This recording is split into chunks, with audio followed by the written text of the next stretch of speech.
Yo, what's going on, snipers, and welcome back to your calendars franchise mode here in NHL 25. So last episode, if you did not catch it, we had the draft and re-sign stage, and we did make a trade at the draft, which was trading away Sam Lyon to the Colorado Avalanche. We did get back an unprotected first round pick and a third round pick, so I think it was a pretty decent deal for us because we weren't looking to take back any players in that type of deal. And our team still looks pretty damn good going into next season, obviously, because our defensive core this upcoming season is going to be probably pretty strong, I would say. We are going to be running Houghton's and Tatar still, obviously. Boyd and Schaefer, so Schaefer's going to get a big opportunity this season to become exactly basically what Salmelainen was. And then we'll also have Kasivi playing on the top six pairing, likely with a young Albrecht. Well, Albrecht's kind of an interesting character because he was drafted 5th round. You know, he's developed really well as a low elite. He is a DFD, but he has actually some pretty decent passing and shot power, so I think this guy could maybe generate a little bit of offense. Not the most in the world, but I think he could definitely bring something from that back end. And then in terms of depth defenders, we'll probably end up using Pratt again as a depth defenseman, or we might run somebody like Osgood if Osgood's not going to pan out anymore, something like that. But I think the team's going to be good this season. Obviously not a lot of adjustments to the forward group. We did give out some big contracts, including one that could be a little bit of a risk to Giordano. Giordano is getting a big-time deal, 6 years at $10 million with a no-movement clause for 5 of those 6 years. So it is a bit of a risky contract, but I'm willing to give him a chance at least at it. Maybe we have to buy him out at some point, but hopefully that doesn't come to that. But yeah, you can see there is going to be some big contracts we're going to have to give out next offseason again. Crane's pretty much the big one considering he's a pending UFA, so I'm really hoping that we can kind of maintain this roster as much as possible. Now, maybe instead of obviously losing Crane next offseason, maybe we decide to part ways with the captain and Frondell. Really depends. Obviously, Frondell's fantastic right now, but he might be on the decline relatively soon. Crane right now, what does he want as an extension? Only $9.35 million for 1 year. You go up to 8 years, he wants 17.6. So obviously we aren't going to be giving him an extension right now, but next offseason we'll look into doing that. And then also Bjorkstrand's a pending RFA, so that's probably going to cost us some money, but right now, I think we still have one of the better teams in the NHL. It's going to be interesting to see how guys like Korolyuk also jump up into the lineup. I think he should be a decent player for us. Didn't have like the craziest offensive season his first AHL year, 34 points, but I think he could still bring something we don't really have too much. Like, he's got some good shot power again, good offensive awareness. His passing is pretty bad for an offensive player, so I'm kind of a bit worried that this guy's not going to do too well at the NHL level, but as long as he can play good defensively, which he has the awareness to, he should be able to help us out in that bottom six. So with that said, let's get into your guys' comments, see what you guys have to say about last episode, and then we will get into maybe making some free agent signings. I don't think we will probably make any free agent signings, but maybe we will, and then we'll obviously get into simulating some of the season. So the first comment is from The Real Divinity, who says, sign Misa for the AHL, LOL. And yeah, it's kind of funny because Michael Misa in this franchise mode, for some reason, has not developed into the Michael Misa I anticipated him to be.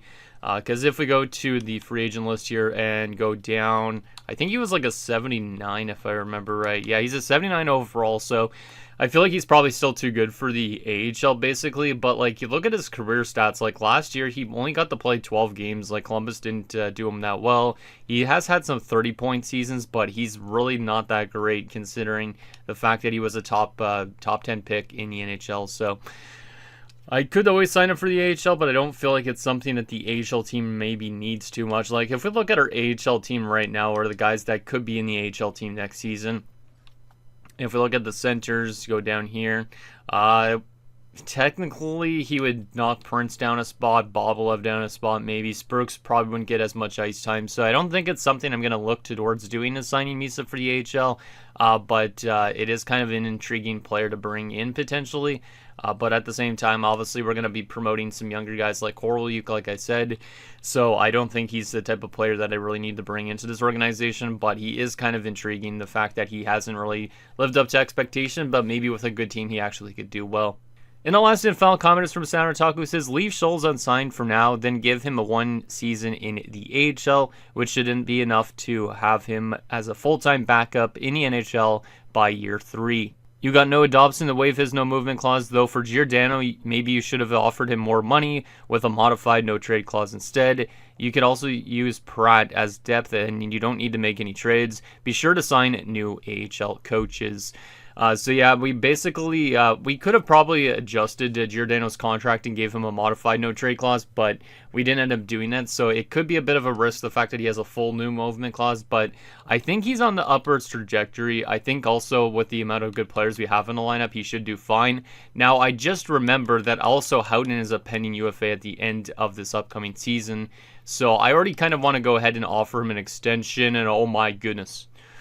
Well, I think this might be the important time to do this because we know that he just had a fantastic year. So let's see how much we could lower this by. I know this is going to cost us an arm and a leg, and it's going to even go up more so next season, probably by the end of the season. So I think I'm willing to give him a shit ton of money. Maybe I could actually give him a clause in this deal. Let's give him a, let's see. Modified no trade clause would only up it a little bit. What if we went no movement and modified? Not full. Deferred. Yeah, maybe a deferred no movement clause with modified. Do I have my face back on screen? I just want to make sure I'm looking at this. Yeah, okay, good. But yeah, I need to get this done, I think, now. And I think it's important. Obviously, it's going to cost us a lot of money, but I think if we wait longer, he's going to be asking for even more. And then that's going to be, like, we might end up losing Crane because of it. So, let's see. 8% deferred makes that a year. If I go down, I can't even go down to 6%. 18%. I feel like 18% is not bad, too, because that's 18 no trade. But is this even, this isn't even upping the trade value whatsoever on our side. Maybe I'll just go with 7-year one. Yeah, I think that's what I'll end up doing, just because that way we could still move on from him eventually down the road. But I do want him here for 8 years, I think. So $13.65 million might be the highest paid defenseman I've ever had, but I'm already going to offer it to Olli Houghton. He's just been getting better and better every year, and with this team being as good as they are, I think he needs to have that type of money. Now, we will probably have to make some adjustments next offseason, but he's coming off 90 points this season. He had 61 the year before in 64 games, so I think he's worth every single penny, and he's maybe going to be our best player in terms of production one year. But anyways, what I was saying before, though, about what Saturn Taku was mentioning, yeah, maybe we could have given, like, Giordano maybe not a full no movement clause. Maybe we could have did a modified instead. Yeah, we probably could have, but at the same time, I mean, like, it's not the end of the world. It might be the end of the world in a few years if he's not very good. But like I said, I think with the experience of this roster and the players that are in the top 6 right now, I think he should be able to produce at a good level for a while. Because obviously, like, even if we lose Crane this offseason, Cialfito gets maybe a chance in the top 6, and then he's playing alongside Giordano. Giordano's playing alongside Cialfito and other guys as well. So I think this team's still going to be in good hands, but maybe that contract is a bit of a risk. Obviously, there's players we can move out if we need to free up cap space and stuff like that too eventually. So with that said, I think we are ready to get into the rest of this offseason. I don't think I'm going to make any free agent signings, to be honest, because I like the way our roster is already constructed. I don't think we really need a depth forward or a depth defenseman since we already have guys in our system. We have cap space to make moves at the deadline if we need to this year. So I think we are good to go pretty much. The only thing we need is AHL coaches, like Saturn Taku was mentioning. So let's go and see if there's any interesting AHL coaches we could bring in.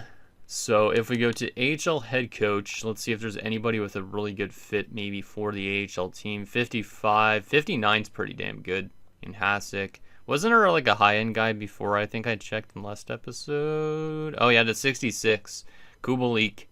Yeah, we'll go with Kubalik as the head coach in the AHL since he's a 66%. So we want to get that AHL team simulating hopefully well again next year, so that would be good. We also do need an associate coach in the AHL, so let's go up to that 59 one and try and get him as associate. I don't remember which guy it was again. 59, there's Hasek, right? Yeah, there's Hasek and there's Duras. Duras is probably younger. Let's see. Is Joris younger than Hasek? Where's Hasek? Goddamn. 52 years old, and Joris is 53. I guess we'll go for Hasek then. Might as well go for the younger option, unless there's like a teaching thing that's different, which...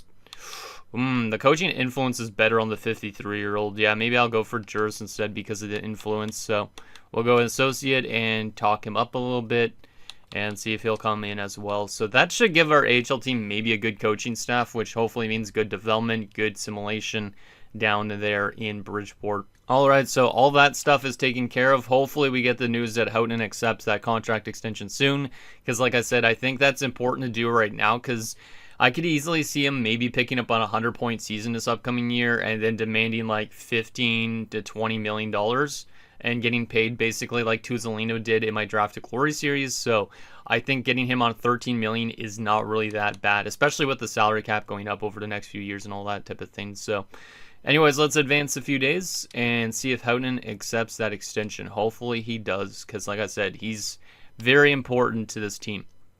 Like, he's the one that drives the offense from the back end, so to speak. So it looks like he did, actually no, it said it was offered an extension. It didn't say he accepted it. But Kubalik is on board as the AHL head coach, which is nice to see. Hopefully he helps out the team having that 66% fit. Joris is on board as the associate, so we got both the coaches for the AHL, which is nice. And Houghton has accepted the offer enthusiastically. He likes the duration and the expectations, so that's really, really good. And I know some of you guys might think right now that it's a huge overpay and that he has a lot to give up to basically do that, but I think it's not too bad. He is basically doubling what his old contract was, but we were on a bargain deal before. And yeah, this is just the type of deal I think he deserves going forward. So the first 2 years of his new contract, no clause, which is nice. Then for 6 years of it, he's got that no movement / modified no team trade. And the modified no trade's only for 4 teams, so we literally could trade him to any team at that point if he's not doing well enough. But the fact that he just won a Norris Trophy, I think he has more Norris Trophies in his bag, and I think I want him here till he retires, basically. So I'm excited about that contract quite a bit. But with that said, I think let's begin up to next season. Let me actually edit the trading block because I don't want any offers thrown at me this offseason, to be honest. I just don't like how long it takes to simulate through the offseason if there's offers thrown at me. So I'm excited to set up the lineup and see what our team's looking like again going into next season. I think obviously playoffs are an easy thing for our team to make. But obviously the main question I have is if we're going to collapse again like we did this season. So hopefully that's not the case. Hopefully we are much, much better going forward. So let's go with that. Boom, boom, boom. And now we won't probably have any offers thrown at us, which is good. All right, so now that that is all taken care of, we are ready to simulate up to next season, get the lineup set up, and see what we're working with. I also think, obviously, promoting Schaefer into the top 4 is going to be a good thing for us because he's not a guy that takes a lot of penalty minutes. He's also pretty much simulates just as good as Sal Malina does, so I think he's literally going to fit in like a glove, and hopefully the chemistry is pretty good still in that defensive core. And like I said, hopefully we find a good goaltending from Solovyov this season. Actually, maybe average goaltending from Solovyov this regular season, because usually if he has a mid-season, he'll have a good playoffs. If he has a good regular season, he has a bad playoffs. So maybe we don't want him to simulate too well. I honestly don't know. But let's get this team set up here. Let's go to roster moves and make sure everybody's in the right league. So Hainsey's actually listed as a starting goaltender now, so that's a bit problematic in a sense because he's not going to be getting that starting time with Solovyov being the starter. However, maybe he becomes a free agent at the end of the year and we look to promote somebody else. We don't really have any other goalie prospects, that's the thing. So, yeah, Hainsey being listed as a starter kind of sucks. But that unsigned goalie that we just recently drafted, hopefully he's ready to be a backup relatively soon. Or else we might have to have like 1 year as a free agent goaltender or something like that. But Hainsey on board as an 83 as a backup is really good. So we have a nice 1-2 punch, so to speak. Hopefully that actually simulates like a 1-2 punch. Defensively, Houghton and Tatar, Boyd, Schaefer, Cassivi, Pratt. We did not get Albrecht up here yet, but I call him up now. Actually, interesting. Osgood's actually listed as an 80 as well. Now, he is a right defenseman, which is not what we really need for that top 6 pairing because Cassivi's also a top 6 defenseman. So I'm going to call up Albrecht, but Osgood probably should be in the NHL because he's legitimately listed as a top 6. And Rudder, also a right-handed defenseman, is listed as a depth defenseman. So we do still have a little bit too much depth. Also, Novoseltsev, who we just drafted recently, like 2 years ago, is already listed as a depth defenseman too. We also do have Wilkinson, who's down there in the AHL. I forgot about Wilkinson, who's listed as a top 6. How much are we paying this guy? 1 year, 1.5. Oh, it's two-way anyways. So Wilkinson probably will end up staying back in the minors, but we might have too many guys actually NHL ready, so that's not necessarily a great thing. But, yeah, Albrecht will definitely play on the defensive core this season. And then, yeah, we have to think about Osgood because we do have a lot of right-handers. So maybe him and Cassivi battle it out for a top 6 spot at some point. But right now we have Boyd up there as well. Maybe Boyd gets replaced if Cassivi outgrows him. Something like that. But we do have a lot of right-handed defensemen, which is not necessarily a problem, but it kind of is. From an offensive standpoint, Niilakainen is the only official right winger, which is not great. Sundin's listed as a minor scoring forward, but he's very close. Ellington's also a minor scoring forward. These guys are 78 and 77, so there is a chance that Ulf Sundin, as a 4th round pick, might end up making the NHL soon, which is pretty impressive considering I didn't think he would be that good. Very good defensive awareness on this guy too, so that's pretty cool. And then Ellington as the low lead is also pretty damn close. So these guys might crack the NHL at some point soon. Kadri is also kind of getting close, but he's not ready yet. From a left wing perspective, Frondell, Crane, Ciofito, who's obviously going to be more used as a right winger, I think. Leeson and Leg.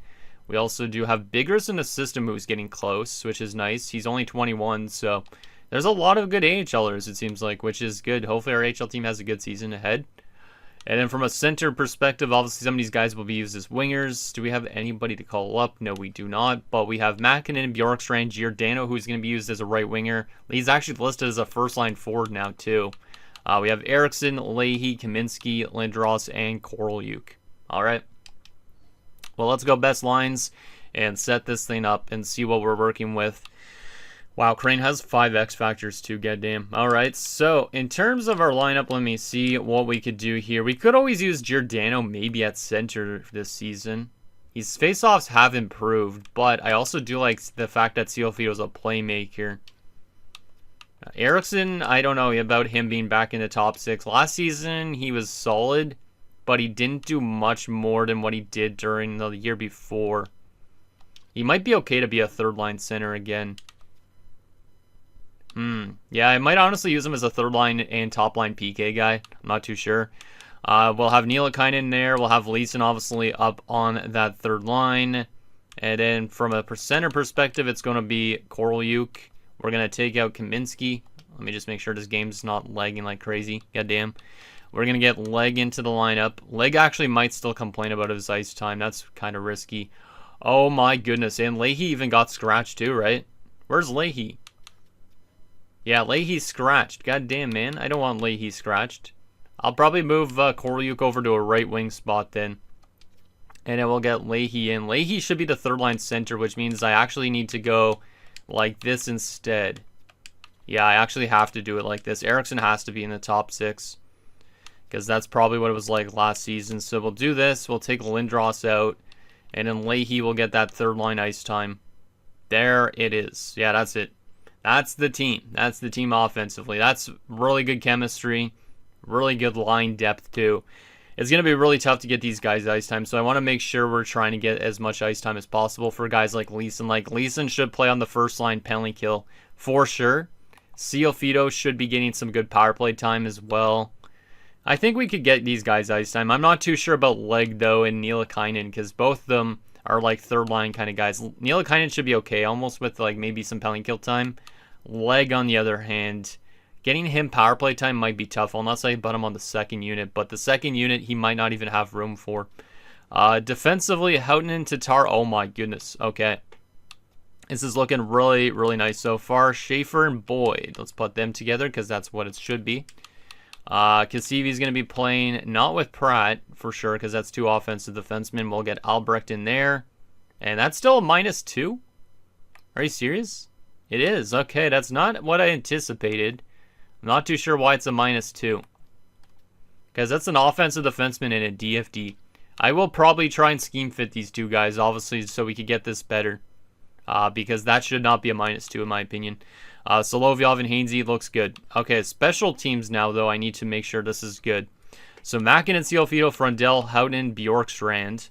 I don't mind having Ciofito on the first line power play if he's on the third line. That means Giordano is going to be on the second unit with Crane, Eriksson, Nielikainen. I don't think he deserves power play time. So instead of having Nielikainen on the power play, we will probably... Leahy's not on the power play right now. Who was the other one I wanted to give power play time to? It was Leg. I feel like Leg needs that power play time more than Leahy almost even. Just because he's on the fourth line. So I think I'll put Leg there. I could also take Eriksson off the power play potentially, but I think that would also hurt his morale. So let's get Leg on the power play. I'll probably give Leahy like first line PK time or something like that. Just because I need to find ways to get these guys ice time as much as possible, like I'm saying here. Alright. Yeah, okay, that looks fine. Penalty kill, Crane and Frundell. I do really like those units, so too. Eriksson, Leg. So Leg's getting some penalty kill time. Giordano and Leeson. I feel like Leeson still might complain about his ice time. He's getting third line minutes and third line PK time. Maybe he should be on the first unit instead of Frundell. You know what? I think that's going to be the case. Just because I know Frundell's going to be okay with his ice time, I need Leeson to get his ice time. So, yeah, we'll probably end up doing that. Leg could stay on that second unit. And then we'll put Frundell on this third unit. Now, one thing that kind of sucks, though, is still trying to find a way to get Leahy more ice time. Because he's not on the power play. He's not on the penalty kill. Is he listed as a third line scoring forward or a depth forward still? Third line scoring forward. God damn, man. This is the only problem when you have too much good players. Let's see if he's on a 4-on-4 unit, which he's not. Oh, man. We already have a lot of good players on those 4-on-4 lines. Wow. 3-on-3, we can't really get him on it either. I don't think there's any way I could really get him much more ice time than this. Is there anybody I would take off the power play? Let's see. Cassivi, maybe, but at the same time, I want to have a defenseman on that unit. I mean, I could take Eriksson off and test that out, because Eriksson, is he getting penalty kill time again? Let me just double check this. He is. You know what? I think I'm going to take Eriksson off the power play, which might not be good for his statistical points, but I need to make a way for Leahy to get a little bit of power play time. So we'll do that, and hopefully everybody's happy with their ice time that way. If there's some people that start to complain, we might have to trade them away and find somebody better suited for that role, because we are flirting with the fact that we have literally a lot of guys listed as third liners and above. So there's that. So the NHL set up. AHL, is there anybody that should be in? Tuomainen is a low lead, but he is already 22. Anybody I could get into the spot or take him out for? Rawlings is already 25. You know what? I'll take Rawlings out of the lineup and get Tuomainen in instead. We'll readjust this just to see if we could get the chemistry better, which already might have just improved. Maybe not too much. Jeez. The chemistry down in the minors is always tough to friggin' adjust. Let's see. Yeah, that top pairing, I don't know if I could get rid of that -2. Osgood should obviously be pretty damn high in the lineup still regardless, so let's see if I could get... there you go. There you go. It's lagging like crazy, man. And goalie Smiths and Landon. Alright. That looks good to me. That looks good to me. Yep. Chemistry is fine. Ulanov maybe should be higher in the lineup because he is an elite guy. So let's just move him higher. Sprooks is also better than Amadio and Boblev at this stage. So let's move him up. And then the rest of this could probably stay good. So there you go.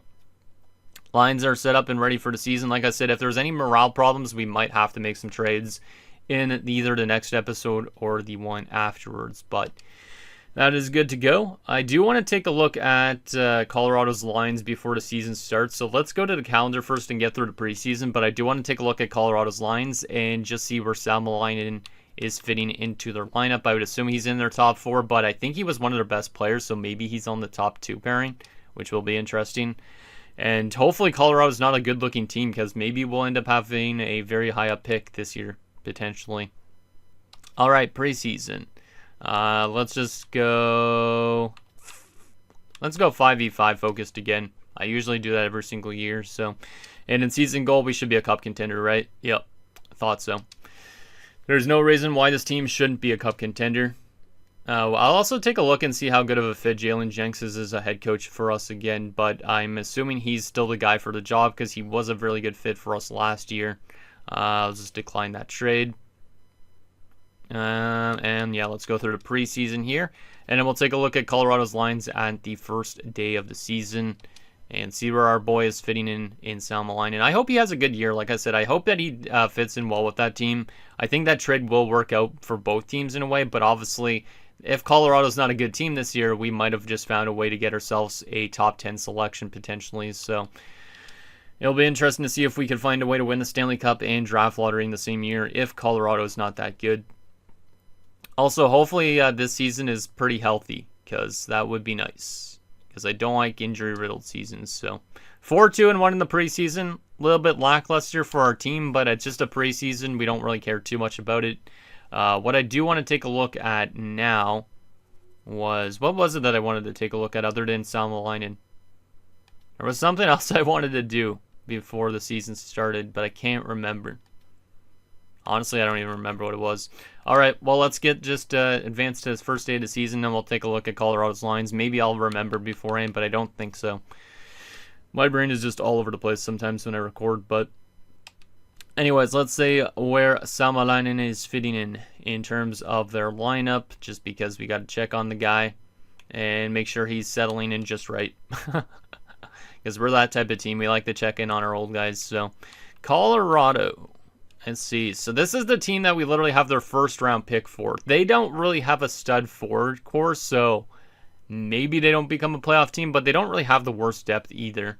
Defensively, Salmelainen is on the second pairing. That right side's a little bit weak after Bo Aki, but Salmelainen will get a second pairing behind Owen Power. So he should be in a good spot to still produce on a good level, just like he was with us. Still has a few more years left on his clause. Is he getting penny power play time? Not on the first unit. He is on the second unit, though, with Owen Power. Alright. So he's getting power play time, though, too. And he will also be getting penalty kill time with Jordan Donovan. Alright. So he is getting some good playing time, which is nice to see. And from a goaltending perspective, they do actually have a really good goaltender in Colorado. So maybe Colorado is a playoff team. Maybe they are. Because they have an okay forward group. Their defense has some strong pieces. And then they also have a really good number one goaltender in Dubnyk. Yeah, so we might not end up getting a lottery selection with that pick. But as long as the player we draft is okay, or we use that pick to trade for something else, I'm okay with it. So let's simulate a little bit of this season. I don't know how much we're going to simulate. Maybe we'll simulate up to the halfway point already. Really depends, but this team should get off to a good start. Maybe we'll get off to a bad start and then get simulating really good. I'm not too sure, but we should have a really good year ahead of us. So let's see what we do in the first month of action. We lost the first game 6-2. And then there is Nicholas Stoll on waivers. Who are you? 78 overall, 23-year-old fourth liner. 76 at faceoffs. This guy's actually not that bad. He would be like a good fourth line center to have, but I'm not going to claim him just because I feel like I don't really need him. So, but yeah, not a bad player at all. So we've started off the season off with a few losses. Oh boy, not a good start at all, but we're probably going to all of a sudden win like 5 games in a row. Watch. It's usually when you lose that many games to start off the season, you end up bouncing back quite well. But this is not a good start by any stretch. There's a win over Florida, though, to get our first win of the year. There's an OT loss. Damn, this is a really weird start to the year. 1-5-1 in our first month. I'm honestly not too sure what the heck the problem is right now. But right now, we are 32nd in goals for and in goals against, 21st on the power play, and 12th on the PK. So an absolutely atrocious start for our team. But we know that we've had a midseason one time and we made the playoffs. It's early. I'm not going to get too worried and make line adjustments already. Maybe we're too good of a team. But there's still a lot of season left. We don't need to worry that much. What I did want to take a look at but I almost forgot about was the coaching staff. And take a look if Jenks is still the guy, which I think he should be, right? Let's see, Jenks. How good of a fit are you as our head coach? 75. Yeah, we should be simulating really good, but we're off to a really bad start. So with a 75% team fit and that type of roster, we're going to find ourselves soon. I know we have a really bad record to start, but watch us win like 10, 15 games in a row or something like that eventually. So I'm expecting this month of November to be completely reversed of what that first month was. That's my guess. Just because it was a really bad start, but I feel like we could definitely I definitely think we're still a playoff team just based on that team fit. Like, it's nice to have a 75%. There's a nice win to start off November. There's a win over Chicago. See, this is the wins that I was expecting earlier in the season. There's a win over St. Louis. Game against Boston is going to be our 4th win in a row, and we're scoring all of a sudden a lot more goals, which is also great. So we're finding our game, which is exactly as I anticipated. Probably you guys expected it too, because you guys probably know how this game simulates by now too. Which usually is if you get off to a bad start and you're a really good team, your team all of a sudden starts finding ways to win a ton of games. So there we go. Hopefully the AHL is doing good, because I would like the AHL team to have some decent playoff runs as well. And yeah, we're on a 6-game winning streak as I anticipated. 7 wins in a row. 8 wins in a row. Did I say like a 15-game win streak? Because maybe that's actually going to be what happens here. Game against Nashville ends our winning streak, of course, after I mentioned that. But definitely a much better month so far from this team. And Eriksson's been injured with an upper body injury out till the 28th. That's unfortunate. That's unfortunate, but at least it's not super long-term. But I'll get Cialfito into that second-line spot because he is an 86, so we'll move him up there. Nielikainen will get some third-line ice time. Actually, Leg will get some third-line ice time instead. Yeah, we'll move Leg to there just because he needs the more ice time than Nielikainen probably. And then aside from that, we will just get Kaminsky in this spot because he can play left wing as well. Perfect. Looks good still. Looks good still, even with that injury. There's another win. A loss to Buffalo. Eriksson is back. That's good news. That is good news. Yeah, our team still looks actually really good even without Eriksson, so maybe we could afford to lose somebody like that this offseason if we really want to, but I don't know if I would want to or not. Because Eriksson's a useful like PK kind of guy, also gives us a little bit of an offensive boost, so we'll go with that. Boom, and that is good. Perfect. I need to stop the sim because for some reason the calendar went all the way to June. That's kind of strange. One more game left this month, and it is another win. Much, much better month. As I anticipated, we only had 2 regulation losses that month. Every other game was a convincing win for the most part, other than the shootout win, but looking pretty good. Looking pretty good. Let's go another month. Let's go to like January the 1st, or maybe the exact halfway point of the season I think would be good, because at this point we have such a good team that we could probably simulate the season in 2 parts rather than 3 parts. Because I think next episode already, maybe we'll simulate the rest of the season. Really depends on how this team's doing at that point. But let's go another month and see what we're due in December. Hopefully it's just as good of a month, or maybe a little bit more 500-ish. Because I don't know if we want to win the President's Trophy this season or not. We do start off the month with a loss. And Eriksson's been injured again with an upper body injury. So we will edit lines again. I thought he was fully healthy when he returned though too. So he literally got injured with the same injury 2 times already, or what? Kind of sucks that Eriksson's a little bit injury prone. So we'll move Cialfito up again. We'll move Leg over to the 3rd line. And then we will put in, once again, Kaminsky. Because Kaminsky's the one that can play the left side. Kaminsky's an 80 overall now. And listed as a 3rd line checking forward. Oh boy. So that's a bit problematic. I thought he was still a depth forward. Is Lindros still a depth forward?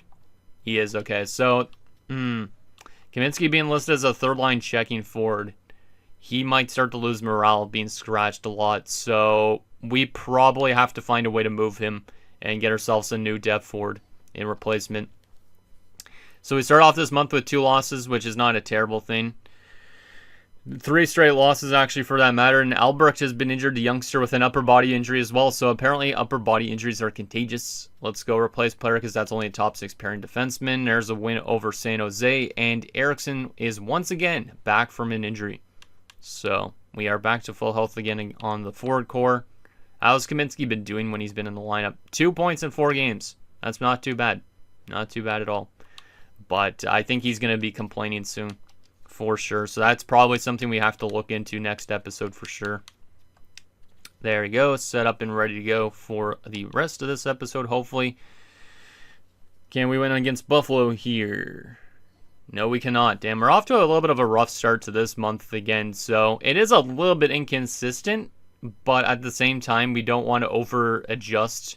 Because I know Tugi gets into trouble like that, where he over-adjusts when his team is kind of not doing as good as he's anticipating. Also, Pratt jumped up to a 79, and randomly he's now listed as a top 6 defenseman as well.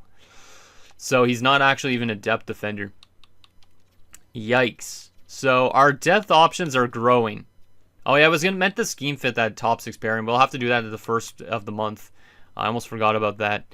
But 2 of our depth players are now listed as NHLers, so we might have to find some new depth options. Yeah, we might have to. So that kind of sucks. I wasn't anticipating those guys jumping up, but Pratt is like legitimately listed as a top 6 defender now randomly at the age of 29. He's been always a career depth defenseman, but still is.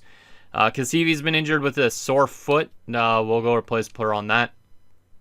Game against Tampa is another loss. Damn, we're actually having a bad month here. Was not expecting that after last month. We do beat Washington. We do lose to New Jersey. Maybe we're going to have another one of those kind of mid-seasons in the sense, like, and then just barely make the playoffs. Because this is a really weird year. We started off this, oh my goodness, that's a terrible injury for Ola Carlson in the minors. Herniated disc, he's out till March the 30th, so his regular season is almost done because of that. That's pretty insane. But, yeah, this NHL team is not doing as good as anticipated. Last month was really good. This month, not so much. But I think it should be still okay. It's just, obviously, there's a little bit of concern. We'll take Pratt back out here. Get Cassivi back in. So, Pratt was getting some power play time, which is nice. When he was replacing Cassivi, I think. So, we'll continue assimilating here. Couple more games left this month. We're not trading Schultz. He's our future backup goaltender, maybe future starting goaltender. Win over Detroit. And we also beat the Oilers. So we end the month on a 3-game winning streak, which is good. 19, 15, and 1 through 35 games. We aren't actually in a playoff spot right now, which is kind of insane. But last month was not that good. This month might be a lot better. So we might be having like a 1 month good, 1 month bad type of scenario. Yeah, let's go through the 6 more games just so we're at the exact halfway point. So we will go up to here. And we'll take a look at some stats and see what kind of adjustments we might need to make going forward. But I honestly might be okay with the team kind of being a little bit streaky, because maybe it means a good playoff run ahead. So, because we don't necessarily need to win the President's Trophy, because the President's Trophy is a curse. So we probably don't want the President's Trophy. But watch, the second half of the season is going to be a lot better or something like that. So far, so good to start off this month as well. Nice. Calgary is a loss. Okay, that's fine. Edmonton is an 8-4 win. So 23-16-2. It's not the craziest record for this time of year, but we are in a wild card spot on 48 points right now, which is 5 points up on the Devils and 4 points up on the Lightning. So I think we could literally still easily win the Eastern Conference and maybe win a President's Trophy if we have a really good second half. But I'm not really hoping for the President's Trophy for sure. But as long as we make the playoffs, hopefully we have a good run. But let's take a look at some stats here and see if there's anybody that's not been simulating well. Like, oh man, Solovyov's not having a great season again, which is good. Maybe he means that he is having a good playoffs ahead. But let's take a look at some stats here. So right now in the entire league, where are we sitting? Where are we sitting? We're not in the top 10 probably. Nope, we're not top 10. We are 15th or 16th in the entire league right now. So we are starting to get back up there, but if you sort this, actually, let's go back to the Eastern Conference for a second. If you sort this off points percentage in the Eastern Conference, We are still above teams like Detroit, who's also wild card right now. All right, yeah, I think we have an easy chance probably because we're at like 6% up on Carolina in terms of points percentage. As long as we don't lose like 15 in a row, I think we should be easily getting into the playoffs this year. But in terms of the entire league, let me actually, you know what? I'll go back and look at the stats under our face instead because that's a little bit easier. So we're now 6th in goals for per game, 3.63 goals for per game, 10th in goals against, 4th on the power play, 6th on the penalty kill. So our team, I think, is trending in the right direction for sure. Because we're also 7-2-1 in our last 10 games, so everything's looking kind of good. I'm surprised we're 10th in goals against despite allowing 3 goals per game. But obviously, I think we'll find ourselves more so defensively in the second half. But let's take a look at some of our player stats here. So 49 points for Mäkinen leads the team through 41 games. Giordano's over point per game, which right now makes that contract look fantastic. So far, it looks like the top 6 is doing well. But yeah, Giordano being over point per game in his first year of this big extension is nice to see. Obviously, I hope that he does really well, though, when he's in that no movement clause portion. Because we still can trade him this year if we really wanted. But right now, he's one of our better players. So pretty happy with that. Bjorkstrand, 34 points. I feel like maybe because Giordano's doing better, that's why his numbers are a little bit down. But still, he's been fine. Eriksson on 25 points in 37 games, plus 12. So Eriksson's looking pretty good despite the injuries. Now, his injury is a playable injury right now. He has been injured multiple times, so we'll see what he ends up doing. Apparently his favorite coach is Bo Horvat, which is kind of funny considering they're both two-way forward centers. So shout out to Eriksson. Leahy on 19 points, not too bad. All right, Korolyuk on 3 points only in 41 games. Korolyuk is definitely not super good offensively in the NHL. Now, he isn't getting a lot of playing time. He's only getting 722. But, yeah, that's a bit of a rough start to his career. Like, he's literally a sniper with 1 goal in 41 games. He's on pace for literally, like, 6 points. So, maybe he should be back in the AHL. I'm not too sure. Or we scratch him and play Kaminsky. But Korolyuk has potential to become something. But, damn, he's been pretty bad. Because Kaminsky's literally had almost the same amount of points in way less games. And Kaminsky's listed as a third-line checking forward, and he is losing morale because of ice time. So do I get Kaminsky in and scratch the youngster Korolyuk? It could be a thing, but I'm not too sure on it. Left wing side of things, Crane's on 41 points in 41 games, 23 goals. He's a pending UFA, so I'm a little bit worried that we might lose him. But hopefully not. Yeah, he's been really good, man. But I really hope we don't lose him. Frundell on 35 points. He's been solid. Cialfito on 28 points. He's been good. Maybe this is the year that we trade away Frundell in the offseason, potentially. Now, last year he was absolutely insane. This year he's under point per game. Because Crane could probably be a first-line left winger on this team if we move Frundell. Cialfito could play second-line left wing instead, or we get Leggett or Leeson into that type of spot. Both of them are on 16 and 18 points. They'd benefit for sure from more ice time, I think. Right wing side of things, Nielakainen's on 12 points. So in terms of the forwards, I think the offensive depth scoring is pretty solid. Only a couple of guys are point per game, but I think we're scoring in a lot of goals, because if we look at goals on this team, there's a lot of guys on 10-plus goals right now, which means we're at least going to have a good chunk of 20-goal scorers this season, so I like it.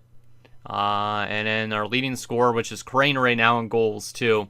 That's also why we might need to re-sign him. He's on pace for a 46-goal season right now, potentially a 50-goal season, so we'll see what ends up happening with that. From a defensive standpoint, Houghton's on 36 points in 41 games, so not simulating as crazy offensively this year as last year. But he is a plus 23. He's on pace for, 72 points this year. So I do think that extension's still important. Obviously, it's a little bit of a down year for him right now, but he's still really close to point per game. Last year, he had a really good second half. I really think Houghton's still going to find himself more in the second half and maybe win another Norris. But, like I said, that extension I still think is an important thing for us to have done. Obviously, right now, he's on a nice contract for this year. He doesn't have a clause for the first 2 years, so we could change him then. But I think I want him here right till the end. So Hopefully he finds himself more so in the second half. Tatar's on 23 points. Schaefer's on 12 points plus 15. Schaefer's just been so good defensively. Doesn't take the penalties either. Really like that. And he's up to an 83. Boyd on 7 points minus 1. Kasivi's on 6 points minus 9. And 3 of his 6 points have been on the power play. So Kasivi's not really setting the world on fire as an offensive defenseman, despite having the power play time. He's not really a great fit on our defensive core. We could always think about changing him out and giving a chance to Osgood instead, but I'm not too sure on that. Albrecht on 2 points, minus 11. Ugh. Yeah, that top 6 pairing's been a bit problematic. A bit.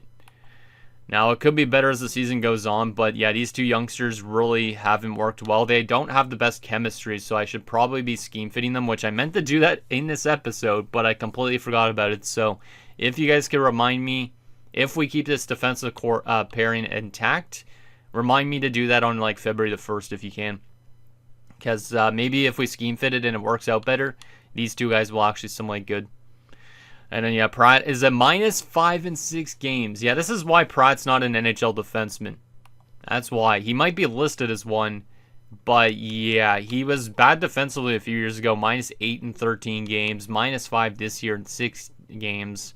He's at career minus 14 at 33 games. So, I feel like maybe we should be thinking about sending Pratt back down to the AHL. And then maybe find ourselves a new depth defenseman. So there is something we should probably change down here, maybe. It might improve still as the season goes on, so we don't necessarily need to make a huge adjustment. Like, we don't necessarily need to trade Kasivi, but we could. And then Pratt, like I said, probably just goes back to the AHL. Goaltending's also been kind of abysmal from a save percentage standpoint. Solovyov's got an 896 and Hainsey's got an 883.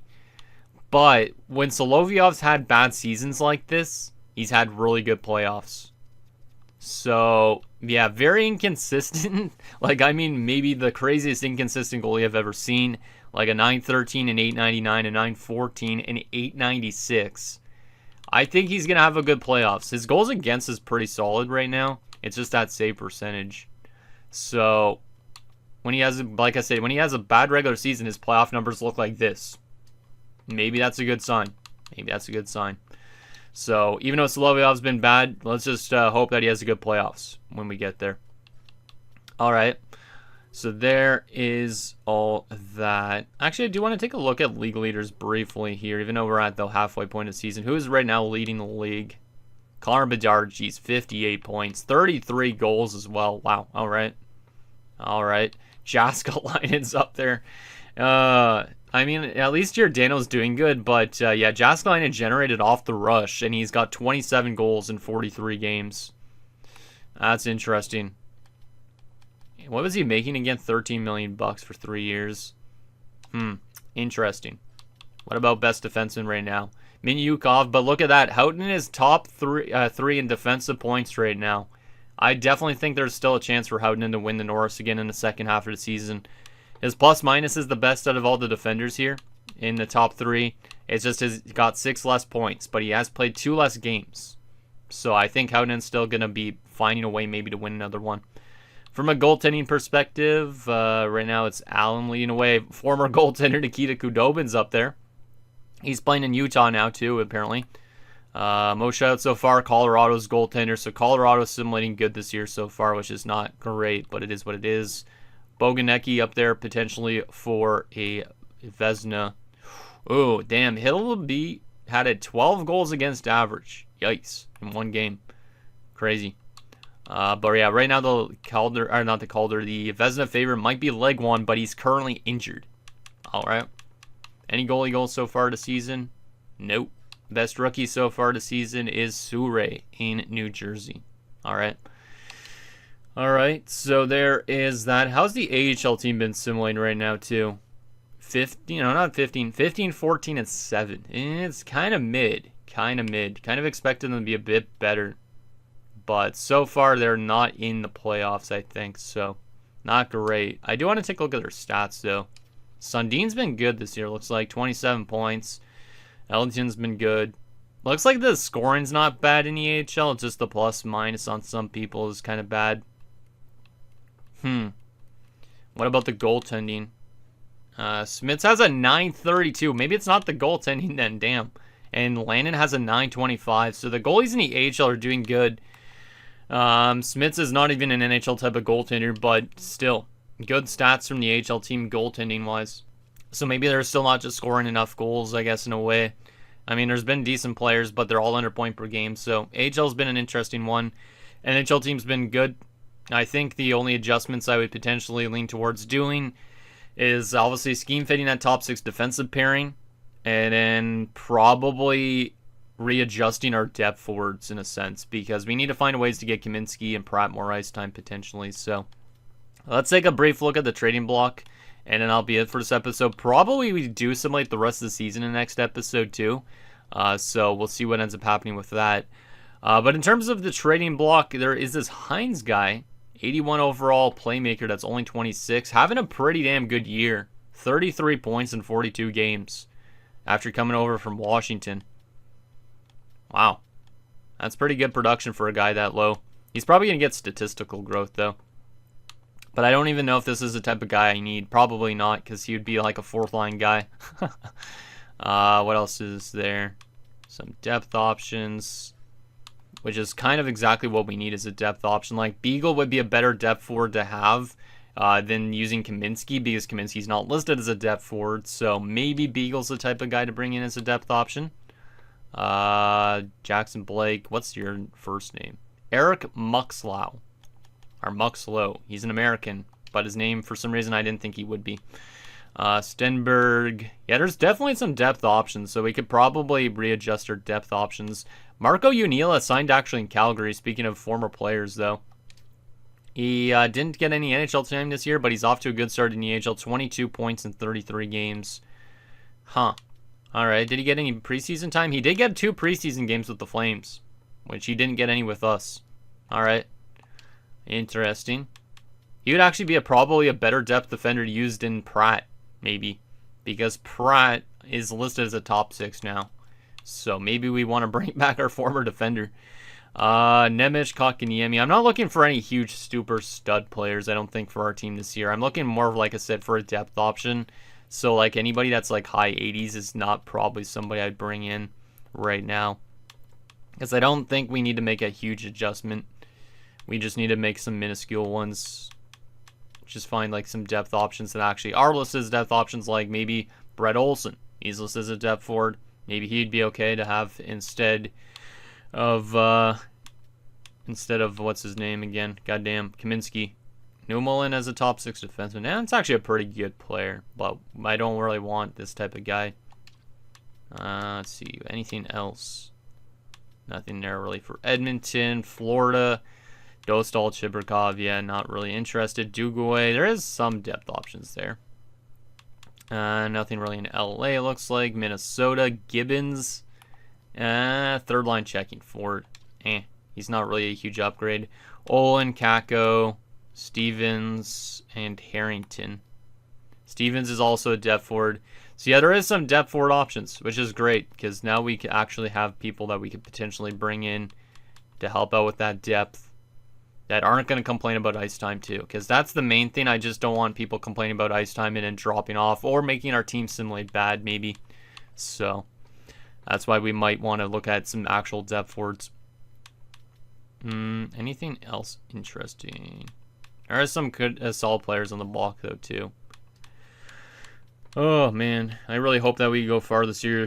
Like, I know it's been a little bit of an inconsistent season, but it's sometimes better to have those inconsistent seasons than full-on consistently good, because if you have a full-on consistent good season, you're maybe going to be a first-round exit like we were last year. So, 79 overall backup goaltender. This guy should not be in the AHL, still has a 79. I feel like he should be in the NHL. If we wanted to move on from Hainsey as a backup before he becomes a free agent, we could always trade him to St. Louis and bring in this Boucher guy as an actual backup. And then basically once his contract ends, we could sign that high fringe starter. But I'm not too sure if I want to do that or not. I don't feel like we need to trade Hainsey yet. We could just let him go to free agency potentially too, but we could always cash out on him a little bit. I don't think he's going to be worth much anyways. Haken's a pretty good defenseman. He's still an RFA. I wonder if they were able to sign Sierra. Because Sierra's not on the block anymore. Because remember, they didn't have a lot of cap to sign those RFAs. So, let's go take a look, actually, at Utah and see if they actually signed him. I would assume they did if he's not on the block. Or maybe they traded him away. That's another thing. They do not have a lot of cap space. And they were able to re-sign Sierra for a one-year deal. Which is good to see. They have only $323,000 in cap space. Oh my goodness. But how is Sierra and stuff doing? And also we'll take a look at Salmelainen for fun too. Sierra's on 13 points in 41 games plus 11. Pretty good season for him so far. It's good that they actually re-signed him. And then Lightning is getting a big chance in the NHL this year because of the RFAs and the contract situation. He's injured right now, but he had 5 points in his first 41 career games as a member of the Utah Hockey Club. Not crazy. Not crazy. But it's good to see him at least getting some NHL time. He's definitely not living up to that expectation that he had before. Let me go to Colorado as well and take a look at Salmelainen. So Salmelainen, let's see. Oh, wow. 28 points in 45 games. He's maybe going to have a career year for his first year in Colorado. 11 goals already, too. 6 power play points, 2 shorthanded goals, 3 shorthanded points. Salmelainen is doing good. And that's kind of what I wanted to see from him in Colorado. So good for him. Obviously, I'm happy with Schaefer being in our top 4. But obviously, Salmelainen was a good defenseman here. And I mean, I would have loved to have held on to him longer. But it's good to kind of give other guys opportunities. And that's what we did. So there's that. Is there anything else we need to do before we end this episode? I don't think so. I don't think so. Actually, let me take a look at the draft class for fun. Just to see if it's worth holding on to both of our first rounders this year. Wait, where is right now Colorado in terms of everything? Like, if we look at the draft board, right now, Colorado actually might not be similarly the best. They're kind of similar to us, maybe, in the standings. So we might have, like, 2 tweener picks, potentially, at the draft. Because we could still move multiple first-round picks to get somebody really good, but is there really an area we need to upgrade that much? Probably not. So, there could end up being some steals midway through the draft, potentially. So, hopefully, we could find ourselves some good players in this draft as well, just in case we end up losing people this offseason. Looks like a pretty basic draft, I think, though. Let's see. Any guaranteed low leads I could pin already. I know I'm early into this, but still. Gotta pin some low leads. If there is any. Kwong. Yeah, I guess I could pin you. Maybe I won't pin you yet. I'll take a look in next episode or something like that. But I think that is good. I think that is good. One last thing I want to take a look at is I want to just double check. I want to double check like trade values on our team as well, just so you guys can kind of see if we do want to part ways with people and somebody who has value and who doesn't. So we could always like move out some people in the system too, because Ulanov's got a good chunk of trade value for 75 at 23. Maybe we look to cash out on his value, so maybe we've tried to trade away some prospects for picks, or we just hold on to them. Aside from that, wow, Novoseltsev's already a 78. Jeez, yeah, maybe we should be making some defensive adjustments. Like I said, that's the one thing as well, is there's some defenders in the AHL that should be probably in the NHL. So, I don't really know what I want to do with that. We might have to wait till next season, but like Osgood and Novoseltsev probably both could jump into an NHL defensive core next season. When we already have Albrecht, we have Kasivi. Maybe there's a chance somebody gets dealt those 4 in the offseason or next episode. Or we trade somebody again in the top 4, like Boyd, for instance. Because maybe Kasivi gets a chance to play in that top 4. I don't really know. But Kasivi's not a great fit here, so maybe not. But we do need to think about some adjustments eventually. We have a lot of cap space still, too, which is good. hopefully we could use that to re-sign Crane this offseason. But anyways, guys, that's going to do it for this episode of In Your Calendars Franchise Mode. So in next episode, we'll probably simulate the rest of the season. I don't know what type of trades we'll make. We probably will end up just bringing in some depth forwards and depth defenders, and maybe getting rid of Pratt and also maybe Kaminsky just because they're actually going to be needing ice time. And then obviously, we will simulate the rest of the season, see where we make it in terms of the playoffs, because I think this team definitely will make it to the playoffs. It's been trending in the right direction. It has been a bit more inconsistent, but at the same time, maybe that's a good thing for us in our playoff run ahead. So anything down below, and I'll see you guys next time.